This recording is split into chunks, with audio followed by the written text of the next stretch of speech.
the President has barely 2 years left in his term. So kung mangangako pa rin siya ngayon, no, kagaya nung ginawa niya ng mga nakaraang SONA, kulang na siya sa panahon.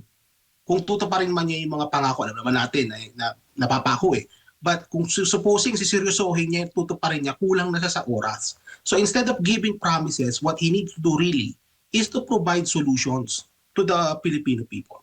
Papaano po ninyo ilalarawan yung tunay na estado ng ekonomiya po ng ating bansa sa kasalukuyan, Doc?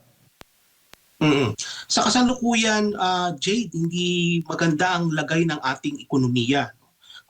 Kung titingnan mo sa produksyon, no, sa paglago ng produksyon ng ekonomiya, ang ating gross domestic product below target. No? Kasi halimbawa, nitong 2026, ang target po ng gobyerno ibinaba nila from 5 to 6%, ginawa na lang nilang 3.5 to 4.5%. Nung first quarter, ang kinalabasang growth natin 2.8% lang. So below, kumbaga ibinaba na nila yung target, below yung na-realize na growth, below pa dun sa target na ibinaba pa. Di ba? So, mababa. And, ayon sa mga ekonomista, at ako rin mismo nagsasabi, no, merong chance na yung second quarter growth natin mababa pa rin. Kasi may mga factors na nagko-contribute dyan, yung gulo sa Middle East, yung taripa na inimpose ni Donald Trump, naririyan yung issue pa rin sa corruption sa Pilipinas, yung impeachment, yan ay humihila yan ng growth pababa. So, inaasahan ko na baka mababa pa rin, no, yung growth natin for second quarter. Jade, in terms of inflation, ang inflation natin ngayon is at 6.4%. Pinakamataas po yan among sa mga peers natin sa ASEAN. So, kumpara sa mga kapitbahay natin, mga kababayan, tayo po may pinakamataas na rate of inflation. And considering na marami sa ating mga kababayan hindi naman may kaya sa buhay, hindi po magandang balita yan kasi normally, pag mataas ang headline inflation, kagaya ng 6.4% na yan, asahan natin na mataas din yung food inflation. Yung mga kababayan nating nasa DNE, no, yung mga kababayan nating mga mahihirap, ang kanilang expenditure, halos lahat po niya na napupunta sa pagkain.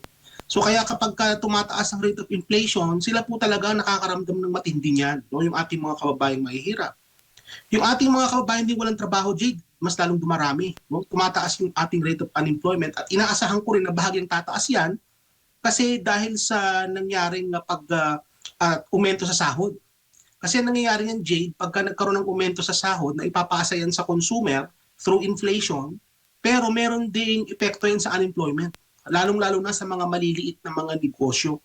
Kapag ka nagtaas ng sahod, ang nangyayari niyan is yung mga malalaking negosyo, kaya nilang i-absorb yan.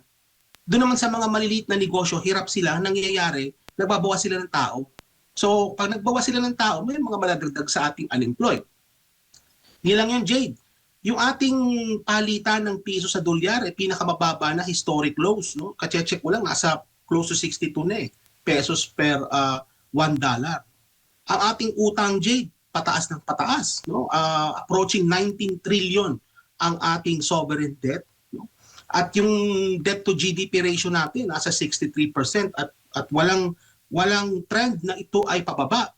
Pag makikita mo yung trend nung debt to GDP ratio natin patuloy itong tumataas, hindi po maganda yan. No? Yung budget deficit din natin, kung titingnan ninyo yung difference between what the government makes and what the government spends, mas malaki yung paggastos ng gobyerno kaysa sa kanilang kinikita. At yung diferensya niyan, yung deficit mga kababayan, nasa mahigit 5% po ng ating GDP. Napakataas po niyan. Kasi nung panahon ni Digong, ni Tatay Digong noong 2016-2017, nasa around 2% lang yan, yung deficit to GDP ratio. So kumbaga, although nung time na yon, meron pa rin budget deficit, pero yung budget deficit hindi kasing laki kaysa ngayon. So ito yung nagpapakita mga kababayan na ang problema ng gobyerno ni Marcos Jr. is in terms of fiscal discipline. Na wala silang disiplina sa paggastos kasi nga gusto nilang gumastos. At may mga epekto ito, Jade, no? In terms of sa consumer confidence, bagsak po ang consumer confidence. Yung ating mga consumer, hindi po muna gumagastos, nag-aantay sila. No? They're very careful in terms of how they will spend. Kasi nga, nagbabadya yung pagtaas ng presyo ng gasolina, Nandyan pa si El Nino, kasi pag nagkaroon ng El Nino, magkakaroon ng tagtuyot, magmamahal din yung pagkain. So ang mga tao, imbis na mag-spend sila sa ngayon, nagwi-withhold muna sila ng spending, kaya mababa ang consumer confidence. By the same token, ganun din yung mga investor. Bagsak po ang investor confidence sa ating bansa. So ang mga investor ay nag-aalangan mag-invest sa Pilipinas kasi magulong sitwasyong pampolitika sa ating bansa. Hindi safe, no? Yung krimen tumataas. So kumbaga, hindi profitable for investors, no, to invest sa Pilipinas, kaya makita natin na yung investor confidence natin ay mababa. At pag sisumahin mo to, Jade, no, lahat ng ito nagkakaroon ito ng epekto sa trust and approval ratings ni Marcos Jr. Marcos Jr. Pangdagdag konteksto na rin ito, Jade, kasi going into the SONA, napakababa ng approval and trust ratings ni Pangulong Marcos Jr. In fact, he will go down in history as the president after EDSA revolution na may pinakamababang approval rating. Mas mababa pa kay Pangulong Gloria Macapagal Arroyo. No? So, kumbaga, nakikita natin na nakakaapekto ito sa reputasyon ng presidente, at hindi lang yan, Jade, reputasyon din ng bansa as far as foreign investors are concerned. Opo. Bilang tugon doon sa mga problema daw ng ating mga kababayan, sabi pa nga ng Pangulo, palalawakin yung suporta sa mahirap at yung anay malapit nang maging mahirap. At ang solusyon, Doc, ay yung pamimigay ng 2,000 piso para po doon sa kanila, para maibsan yung epekto nga nitong mataas na presyo ng mga bilihin at iba pa. Anong masasabi po ninyo? Alam mo kasi, Jade, no, iko-connecta ko yan, ang sagot ko dyan sa tanong mo na yan, iko-connecta ko yan doon sa legislative agenda ng gobyerno ni Marcos Jr. Kasi alam mo, yung mga ganyang problema, halimbawa sa kahirapan, may mga policy solutions dyan na kinakailangan ng legislation. Kagaya halimbawa yung pag-aamyenda ng 4Ps, for example. Mayroong kaakibat yan. O kaya sa presyo ng kuryente, yung pag-aamyenda ng EPIRA law. So may ano yan, may connection yan. Ngayon yung sasabi mo na pagdagdag ng ayuda, yan kayang gawin yan within the executive department. Kumbaga within the executive powers ng presidente, kaya niyang gawin yan. Pero may mga mas effective na policy intervention na kinakailangan ng batas. Kumbaga kinakailangan din ng partisipasyon ng Kongreso, pero hindi ito nagawa. Alam mo ba, Jade, out of the 53 na priority bills ni Marcos Jr., sana itong 53 bills na ito, mga kababayan at Jade, ito'y makakatulong na maibsan yung problema ng tao. Out of the 53, 2 lang ang na-enact nitong nagdaang taon. Ito yung bill about suspending the excise tax on fuel at saka yung pagre-reset ng eleksyon sa Bangsamoro. So yun lang yung 2 out of 53. Kaya kumbaga, tali din yung kamay ni Marcos Jr. kasi yung Kongreso, na pwede naman niyang impluwensyahan yung Kongreso, hindi kumikilos para i-address itong mga issue na ito. Para maipasa itong mga batas na ito na kinakailangan para maibsan yung problema ng tao. Anong ginagawa ng ating Kongreso? Well, we know what's going on. Diba? So ngayon, nagsimula na yung impeachment trial ni Vice President Sara Duterte. And that is taking a lot of time and energy from our policymakers. Just imagine, araw-araw they have to spend 5 to 6 hours in 3 days in a week, to sit down and listen sa impeachment, na kung sana yung oras na yun, magawa na nila yung mga batas na kinakailangan para mapabuti ang buhay ng tao. So that tells you, Jade, at mga kababayan, kung nasaan ang priorities ng gobyerno natin ngayon. Ang priority nila is pamumulitika, hindi para mapaganda ang buhay ng ordinaryong tao. Kasi kung ang priority nila is mapaganda po ang buhay ninyo, sana halos lahat itong 53 na priority bills na-enact na ito into law. No? Kagaya mo, pag-abolish ng travel tax, National Land Use Act, these are all pieces of legislation that if implemented properly, could actually help alleviate or address yung concerns ng ating mga kababayan.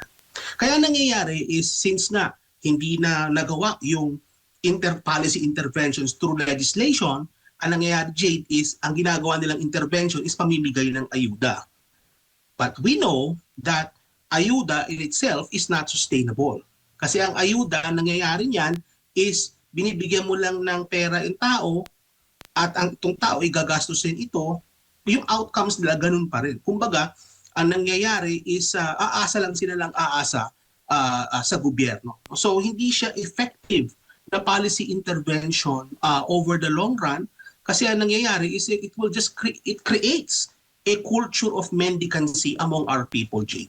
Opo. Bago ko ipasa kay partner Mardoc, yung pag-aanunsyo ni PBBM ng una yung pagtaas ng sahod, pangalawa yung pamimigay nga ng itong pagdideklara na nasa upper middle income ng Pilipinas, tapos yung pamimigay ng ayuda, tapos ito pang pagkakaroon daw ng coalition with the United States dito sa Pac Silica Project. Bago ang SONA, ito'y possible hubang na nakikita po ninyong ibibida ng Pangulo ngayong araw na ito? Yeah. So ang nakikita ko dyan, Jade, so tama ka, no? So yung upper middle income, sasama yan.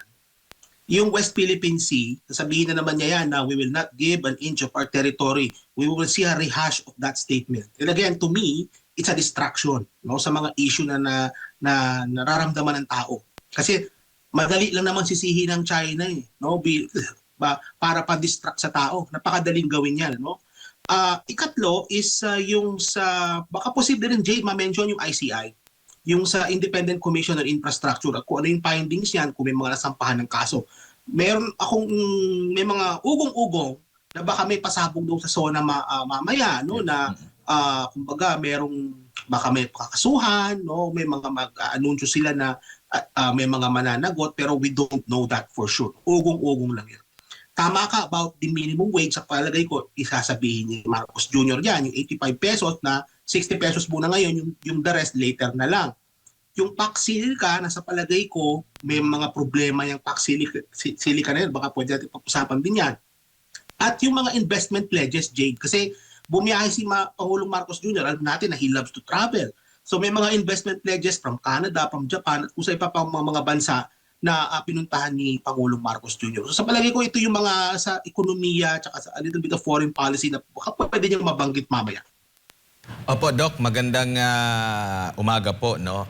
Ipakita lang natin po yung galing mismo sa PSA na year-on-year growth sa GDP po, ano. Ang pinakahuli natin is nasa 2.8. Sa nakikita nyo po ba, makatarungan po ba na magkaroon tayo ng ganitong klase ng performance sa ating ekonomiya matapos yung pandemya?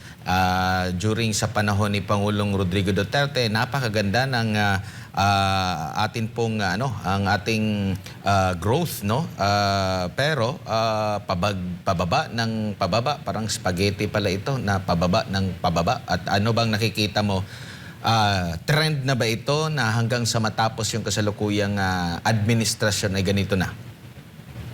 Alam mo, Admar, maganda yung minention mo about katarungan. No? May katarungan ba na ganito yung ating growth? No? Kasi alam niyo mga kababayan at Admar, we get the government we deserve.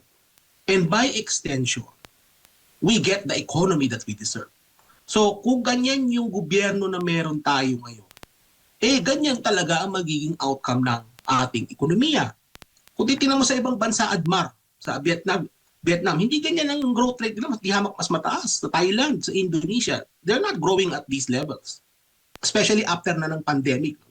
Even na wala na yung sinasabi nating base effect, no, as a result of the pandemic. Dapat mas mataas na po ang growth natin, hindi ganyan. So yan sumasalamin, Admar, sa kabiguan ni Marcos Jr. in terms of revitalizing our economy. No, yan outcome yan ng mga maling pulisiya, outcome yan ng kapabayaan, at outcome yan ng kawalan ng direksyon in terms of how the economy should be managed. No, so yan yung nakikita natin. Alam mo Admar, mas kumpletong picture diyan. Isama mo pa yung inflation, yung mga nabanggit ko kanina, yung debt to GDP ratio. All of these are pointing towards an anemic economy. Anemic na yung economy natin . Kumbaga, kumbaga, hindi pa naman tayo dumarating dun sa punto na para tayo noong 1983. No? Wala pa tayo dun. Pero kung magtutuloy-tuloy itong ganitong klaseng gobyerno, pamamahala, hindi malabo na mapunta tayo dun sa ganung path. No? Kasi the writing is on the wall. No? Yung growth mo, yung nabanggit mo, Admar, yung trend. No? The trend, growth is actually declining. In fact, ang prediction ko dyan, pang mga economist, GDP growth would be less than 3% pa rin for second quarter. So kung growth mo is going down, no, may trend talagang pababa, at baka kung magtuloy-tuloy pa yan, at baka maging negative pa yan, na wala namang pandemic, no, nag-negative yung growth, hindi yan maganda, Admar. So yan ay sumasalamin sa kabiguan ni Marcos Jr. in terms of properly managing our economy, Admar. Opo. Pero para at least gawin lang nating patas din po, no, Doc. Kasi baka sabihin nila, sumiklab yung gulo dyan sa Ukraine-Russia, sumiklab ang gulo dyan po sa gitnang silangan. Sa ibang mga bansa, paano nila ito inabsorb itong problema na ito? Kasi for sure, sasabihin nila, apektado tayo kahit na napakalayo. Considering tayo po ay nag-aangkat ng langis, apektado tayo sa gulo doon na maaring makaapekto sa takbo ng ating ekonomiya, Doc. Kung maayos yung domestic economy natin, kung maayos yung domestic policies, we would be growing at around the same rate as our neighbors. Kasi after all, the Philippines and the rest of the countries in ASEAN, as a good comparison, countries, no? We are all exposed to the same level of risk. Kumbaga exposed, yung mga bansang yan, pare-pareho sa exposed yan. Kung ano nangyayari sa Middle East, exposed tayo lahat dyan eh. So yung mga Vietnamese, they're exposed to that too. But then how come Vietnam is growing at a faster rate than us? How come Indonesia is growing at a faster rate than us? So kumbaga, may mga factors na hindi na po pwedeng i-explain lang ng external reasons. So, kumbaga, natitiyak ko, Admar, babanggitin niya ni Pangulong Marcos Jr. mamaya na ang kanyang explanation, kumbaga, isa sa mga reason is yung mga external headwinds. Maririnig na naman natin yung word na headwind mamaya. Sasabihin nila yan na kaya tayo nagkakaganito is because of the tariffs that the Americans have imposed on us, and then there's also the war in the Middle East, yung tension with China. So these are all creating these conditions kaya nagkakaganyan ng ating economy. Totoo naman na meron niyang papel. No? Totoo naman na nakaka-apekto yan. However, you can only stretch that story so much. No? Kumbaga, at some point, hindi mo na siya pwedeng gamitin as an explanation kasi nga gas-gas na. Kasi hindi lang naman yan ang explanation, Admar. Yung nangyayari sa atin internally, no, yung impeachment, yung gulo sa politika, nadidistract yung ating mga mambabatas in terms of working sa legislative work nila. Kasi imbis nga naman na sila ay magpasa ng mga batas, tali yung kanilang oras din sa impeachment. So, hindi na i-enact yung mga batas sana, yung mga programa na makakatulong para sa ating ekonomiya. So, yun yung explanation dyan. And then, nagkakaroon yan ng spillover effect in terms of how we are viewed externally by investors. Kaya ang outcome niyan, Admar, makikita mo that FDI is actually declining. So kumbaga, hindi lang external yan, Admar. No? I think in our case for the Philippines, yung internal politics, yung internal dynamics sa Pilipinas, within, no? Yung internal, sa loob mismo, yung nangyayari, is a big factor, big and significant factor as to kung bakit naging dismal yung economic performance natin for the last 4 years. Opo, dito naman tayo sa, iugnay na lang natin, no, yung foreign policy, kasama na itong balance of trade, no, na nakikita natin ito, galing datos mismo ito ng PSA attorney prof, or Doc, yung balance of trade natin, negative pa rin, mas mataas pa rin po yung atin pong pag-i-import or pag-aangkat po natin kumpara sa pag-i-export po, no, year-to-year basis. Itong mga figures na ganito po, makikita ba natin yung ano din natin sa takbo ng ating ekonomiya, kung ano yung usad ng ating ekonomiya, maganda ba yung pagka-manage natin para sa ating ekonomiya, Doc? Okay, magandang tanong yan. Ano? So kung hihimayin mo yung import natin, most of our importation really is petroleum and food. So yung dalawang yan.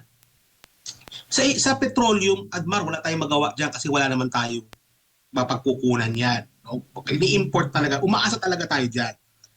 Pero yung pagkain, baka pwede meron tayong magawa dyan.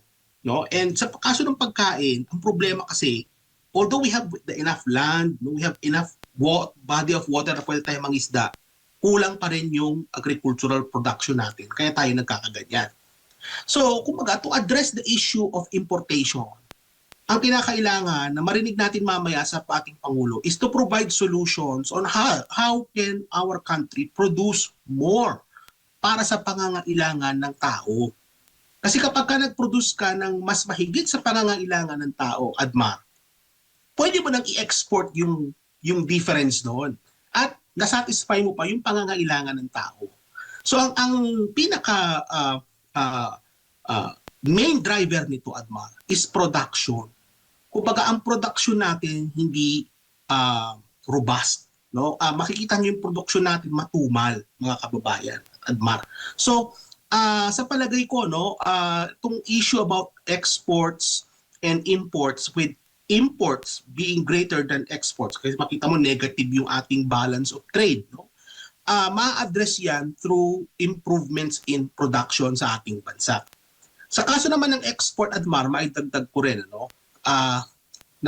Nangyayari ngayon kasi humihina ang piso. At kapag ka humihina ang piso, no, ang nangyayari niyan is nagmamahal yung ating mga ini-import. Okay naman din yan sa mga exporter. Pero ang nangyari ngayon, maidagdag ko pa pala, no, is yung taripa. Sa kaso naman ng taripa, most of our exports also go to the United States. And dahil sa dinagdag na taripa na ito, asahan natin na mas lalo pang liliit yung ating exports. Kasi ang mangyayari niyan sa Estados Unidos, bababa ang export demand dun sa mga produkto na galing Pilipinas. Kasi nga, nagpatong sila ng panibago na namang taripa. So, pag bumaba ang exports mo, tumataas ang imports mo, humihina ang piso, mas lalo pang lalaki, Admar, yung trade balance, yung trade deficit na nakikita natin dyan. Kaya inaasahan ko rin na sa mga darating pang buwan at quarter, mas lalo pang lalaki yung gap na yan between imports and exports. Opo, napag-usapan na natin yung taripa, no? Sa mahabang panahon, lalo na sa panahon po ng Marcos administration, sinasabi magandang relasyon natin with Estados Unidos. Medyo pumangit dito po sa China. Pero parang hindi nagtutugma, Doc, no? Kasi nung unang part pa, di ba, pinatawan tayo ng mataas na taripa ng Estados Unidos, no? Marami tayong mga ine-export sa Estados Unidos. Tapos naging kalaunan parang konti lang yung ibinaba, no? Compare sa ating mga kapitbahay na hindi na pumunta doon sa Amerika para makipag-usap sa presidente through ano lang, tawag-tawag lang. Ngayon, after ng pagtawag naman ni President Donald Trump, abay, pinatawan tayo ng 12.5% na taripa dahil sa kung anong issue yun, yung sa forced labor ba yun, Doc? So parang dito ba yung ating foreign policy, tama ba yung tinatahak natin na siyang makakatulong dapat sa ating ekonomiya, Doc? Actually, matagal na natin pinag-uusapan, Mar, na yung ating foreign policy ay hindi tugma sa mga polisiya related to our economy and economic development. So kagaya halimbawa niyang over-reliance natin sa Estados Unidos as a trading partner, problema yan. Alam mo, Admar, yung mga ibang bansa, even Canada, is already diversifying its trading relations. Kumbaga, nagsisimula na rin kami rito na medyo, hindi naman humiwalay sa Amerika, no, in terms of the economy, pero hanap na ng mga ibang mga markets. Ganon din dapat ang ginagawa ng Pilipinas. Actually, was dapat natin ginagawa yun kasi nga, we are a small economy and we rely so much on international trade. So, kumbaga, ang dapat na ginagawa ng ating gobyerno is to find other partners, no, na hindi ganyan na magpapatong ka ng 12%, no, out of a flimsy reason, kagaya halimbawa ng forced labor. Alam naman natin sa Pilipinas, Admar, na may mga batas tayo na related sa forced labor, no, at sinusunod naman yan sa ating bansa, no, yung mga ini-export natin na mga produkto, hindi naman siguro dumadaan yan sa mga forced labor, no. So kumbaga, sa palagay ko, itong ginawa ni Donald Trump na ito, hindi nila masyado pinag-isipan ito at nangyari, nagkakaroon na ng epekto sa atin.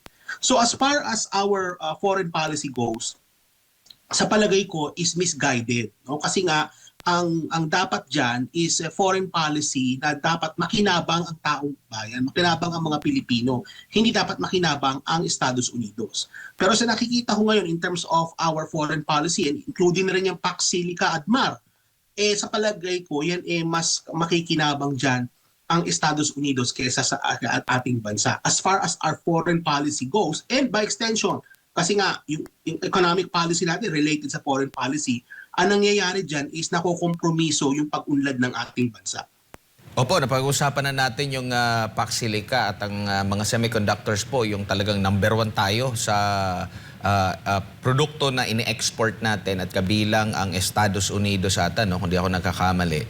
Pero yun nga, tinaasan din yung taripa. Di mo maintindihan kung tumutulong ba sila or parang para sa kanila ang itong Pax Silica na issue na ito po, Doc. Sa palagay ko, Admar, I think what the Americans want is the Philippines to negotiate. Kasi ganyan yan kapag ka nag-impose sila ng tariff, it's a signal na mag-usap tayo. So ang dapat na ginagawa dyan ng ating gobyerno is patuloy nilang kausapin ang Estados Unidos para posibleng mag-negotiate, no, ng mas magandang deal. Pero dapat din sa deal na yan ay hindi natin i-sacrifice ang ating ekonomiya at ang ating kinabukasan. No? Kagaya halimbawa niyang Pax Silica, Admar, sa palagay ko, isa sa mga gagawing levers yan ng gobyerno in terms of negotiating with the Americans. So halimbawa, baka posible na sabihin nila na tanggalin nyo na yung taripa pero papayag kami na yung Pax Silica ituloy-tuloy na natin yan. May mga valid concerns kasi, Admar, din dyan sa Pax Silica kung may oras tayong pag-usapan yan. Kagaya sa issue ng environment, sa mga indigenous people, may mga issue dyan So kumbaga, sa palagay ko, baka magamit itong Pax Silica as a negotiating lever or bargain in exchange for these tariffs. Sana wag naman kasi yung issue ng Pax Silica, Admar, may long-term implication yan sa ating environment at sa ating ekonomiya at doon sa mga komunidad, no, dyan sa may malapit sa nuclear kapag ka nagtuloy-tuloy yan.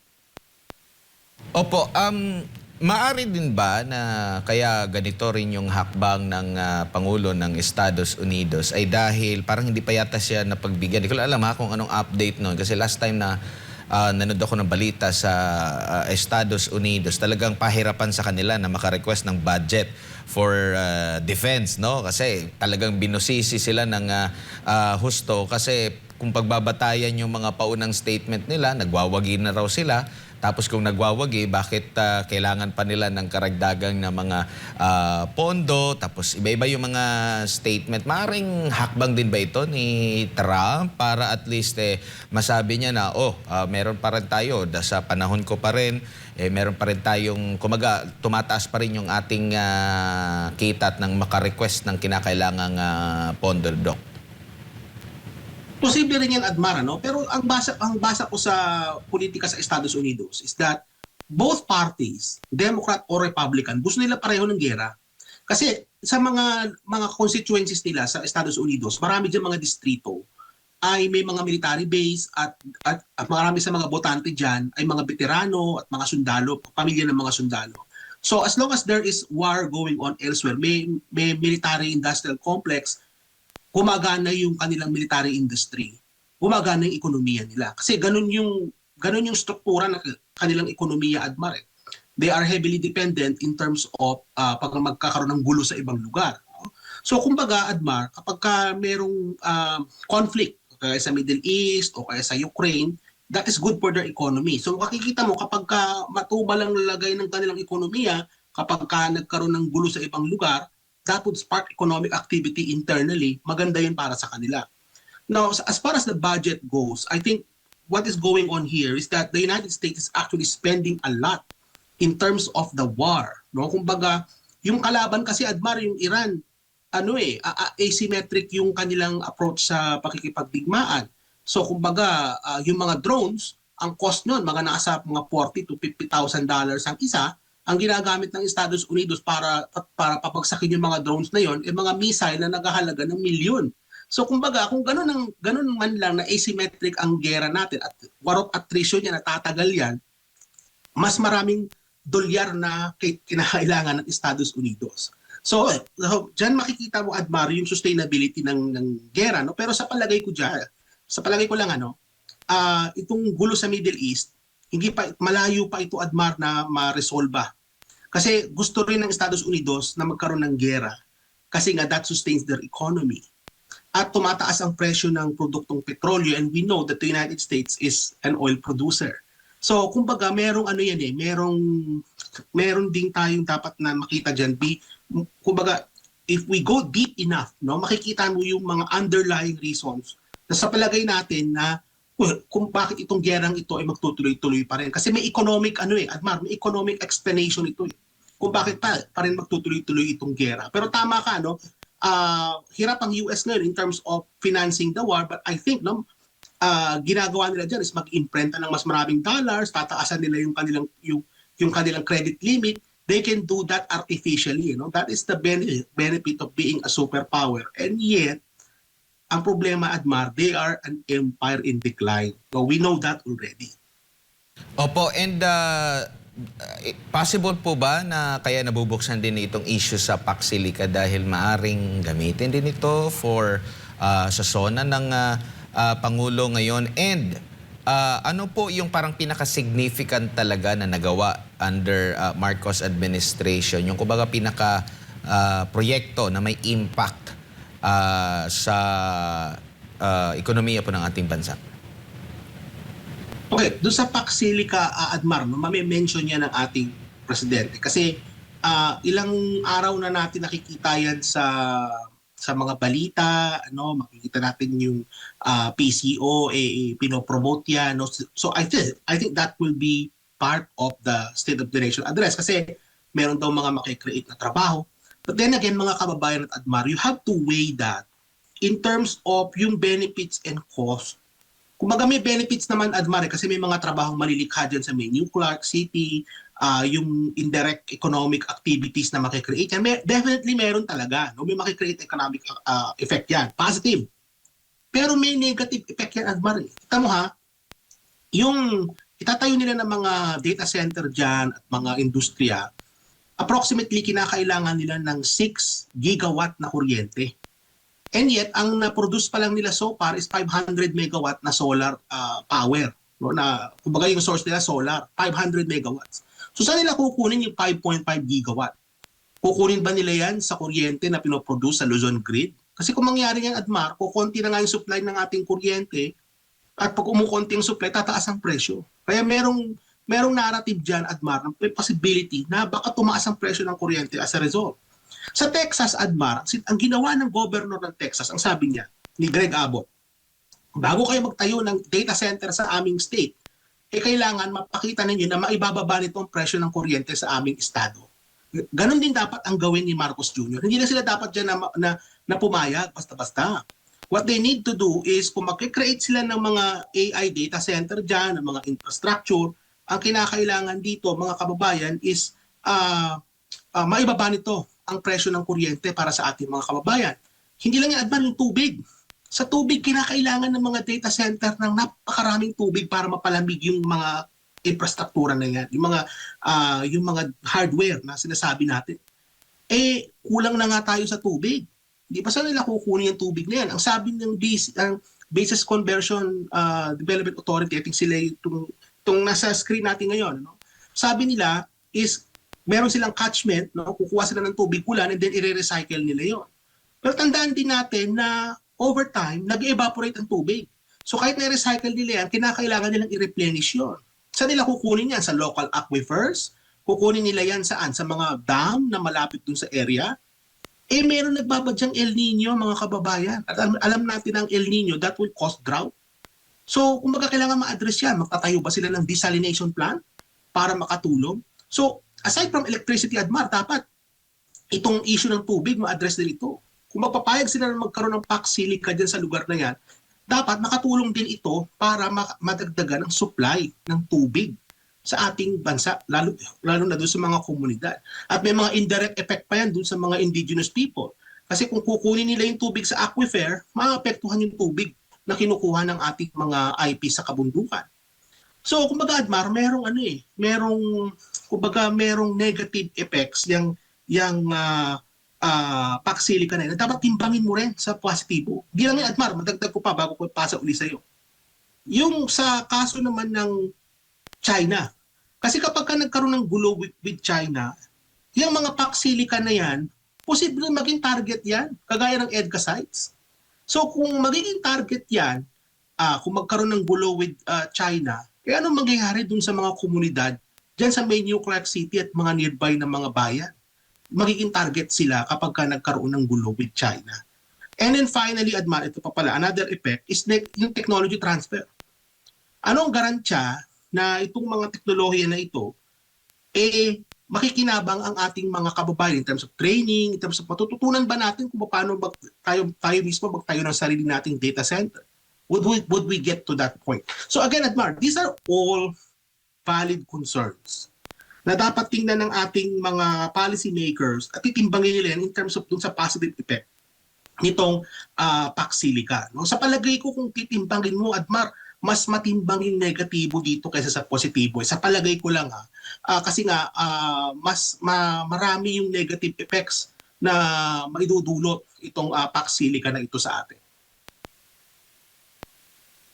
Opo, siguro Doc, bilang panghuli na lang, so matotal mo sa sektor ng ekonomiya, paano mo bibigyan ng grado ang performance ng Pangulong Bongbong Marcos Jr.? Naku, alam mo Jade, sa totoo lang bilang isang profesor, hate na hate ko na magbigay ng napakababang grade. Pero sa kasong ito, Admar, mukhang sa palagay ko kasi 5 taon na si Marcos Jr. Ganito pa rin tayo. So alam mo, ito yung time na magbibigay ako ng marka, no, na grade na 0. So totoo lang, ayaw na ayaw ko magbigay ng 0 sa isang quiz o sa isang exam. Pero pag nakita ko yung estudyante ko mismo, hindi nag-aral, no? O kaya hindi niya inaral yung lesson at nakita ko na palpak yung mga sagot, kahit na part marks, wala, part grade, wala, partial grade, wala, 0. Kasi kita mo yung target, hindi natin na-achieve. Kung ano-ano ang ginagawa ng gobyerno. Kumbaga, yung mga priority, hindi nila ginawa. Out of the 53 na mga batas na dapat na ipasa, 2 lang. Hindi ba ang inflation mataas pa rin? 0. Sa totoo lang mga kababayan, ayaw ko magbigay ng grade na 0. Pero ito sa kasong ito, hate na hate ko yan. Mas mabigat sa loob ko magbigay ng grade of 0. Pero sa palagay ko, Jade, na justified sa pagkakataong ito ang 0 para dito sa kay Marcos Jr. sa kasalukuyan.